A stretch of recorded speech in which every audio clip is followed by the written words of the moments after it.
Vítajte v politickej aréne. Danny Kollár uverejnil pred pár dňami status, v ktorom informuje, že mu Ústavný súd Slovenskej republiky zamietol obe sťažnosti a ostáva vo väzbe. Vo svojom statuse publikum odkázal na vládu a aj ministra obrany Kaliňáka, pričom Danny zdôraznil, že toto má za pomoc Smerákom vo voľbách.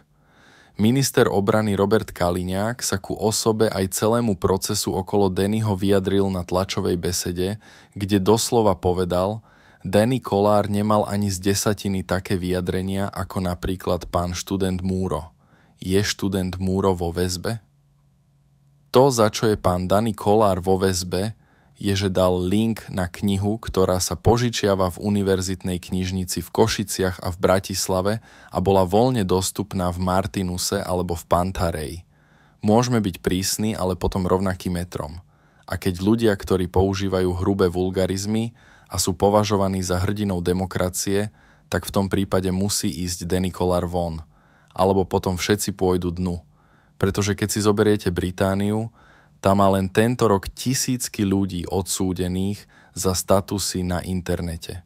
Tak potom budeme buď slobodná krajina, ale potom nikto za svoj status nebude vo väzbe a bude dostávať finančné pokuty, alebo niečo podobné, keď chceme niekoho aj vychovať a byť slušný.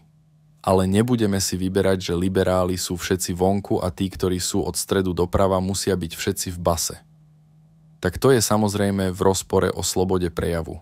Novinári ministrovi Kaliňákovi argumentujú tým, že Danny šikanoval niektoré osoby a uverejňoval ich adresy.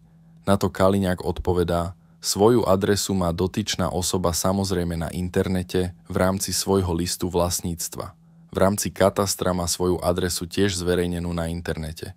Preto má byť niekto 7 mesiacov o väzbe, že dali informáciu, ktorá je verejne prístupná. Povedzte ešte akú inú formu šikany, okrem toho, že hrubo nadával, lebo je to isté, ten Múro tiež hrubo nadával, či nie? Prečo nesúhlasíte? Povedzte mi, ako by bolo to slušné. Je to súčasťou vášho jazyka. Povedzte to teraz tu pred všetkými, to, čo tam napísal.